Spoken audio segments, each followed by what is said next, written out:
Good evening. This is Evening News on Remo TV. I am Annie Baba Mekelolua. On national news, 13 persons were killed and over 40 injured in rocket attack on Maiduguri by suspected Boko Haram members.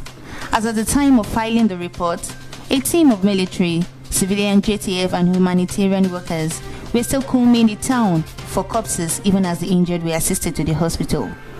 The major casualties were recorded at a football field in Gwange near the house of the General Maman Shua, who was one of the earlier casualties of insurgency in the state. 9 boys who were playing football early evening were killed by the rocket. Many others were also injured in the area. Other parts of the town were not spared. The rockets, which believed to have been shot to destabilize the town, paved the way for a massive attack by the insurgents. Still on national news, the Abuja air crash generated an outpouring of nationwide while the Chief of Air Staff, Air Vice Marshal Isiaka Mao, ordered an investigation into the mishap. The 7 Nigerian Air Force officers who died in the Sunday air crash will be buried at the National Cemetery, Lugbe, Airport Road, Abuja, on Thursday. The NAF disclosed this on Wednesday in an invitation to journalists. The Beechcraft King here, B3501, in which they were flying, crashed short of the Nnamdi Azikiwe International Airport, Abuja, after reporting engine failure. The tragic incident generated an outpouring of grief nationwide, while the Chief of Air Staff, Air Vice Marshal Isiaka Mao, ordered an investigation into the mishap. The CAS said the deceased personnel had been in Minna, Niger State, for days conducting intelligence, surveillance and reconnaissance missions in connection with the efforts to secure the release of the 42 students and staff abducted from the Government Science College, Kagara, Niger State. On local news, today, Wednesday, 24th February 2021, is indeed a happy day for the people of Robert Street, Ijagba, as the road that leads to Shagamu is being reconstructed.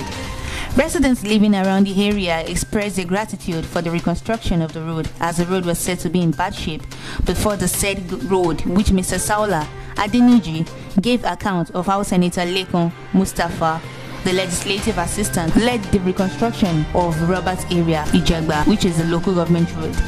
Mr. Saula further spoke with our correspondent. The 5 roads would be reconstructed, but they only started with the Robert Street at Ijagba, Shagamu. On international news, a federal U.S. investigation into the police killing of George Floyd, a black man, has shown signs of reinvigoration with the empaneling of a new grand jury and the calling of new witnesses, according to a report by the New York Times. The actions indicate a renewed emphasis on the investigation by the Department of Justice under the administration of President Joe Biden after the federal probe into Floyd's death languished under the leadership of former President Donald Trump, according to the newspaper, citing 2 people with direct knowledge of the investigation. The federal probe focuses on whether Chauvin violated Floyd's civil rights during the deadly encounter. It was launched just 3 days after Floyd's death. But then, Attorney General William Barr later indicated the Department of Justice would hold off until after Chauvin faces criminal charges in state courts. Those proceedings are set to begin on March 8th. A federal grand jury expaneled last year that began to hear evidence in the case has since expired. The lawyer for Floyd's family, Ben Crump, in a statement to the Times, said it was appropriate and gratifying that the Department of Justice under President Biden is taking racial justice seriously. Chauvin was fired by the Minneapolis Police Department a day after Floyd's death and currently faces state charges of second-degree unintentional murder and second-degree manslaughter. 3 other officers also face charges related to Floyd's death. On sports news, Coach Fatai Osho has expressed confidence over Enyimba becoming the first Nigerian club to win the CAF Confederation Cup. The 2-time African champions are in a tough-looking group alongside Orlando Pirates of South Africa, Algeria's intense sportive setting, and Al Ali Benghazi from Libya. Enyimba qualified at the weekend when they piped Nigerian rivals Rivers United 5-4 in penalties after the 2-legged tie finished 1-1 on aggregate. The People's Elephants opened the group campaign at home on March 10th against Hali Benghazi.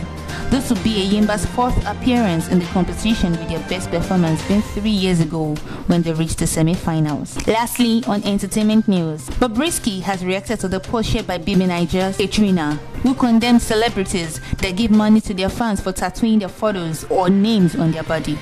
Katrina saw a photo of a young lady who recently tattooed her name on her thigh.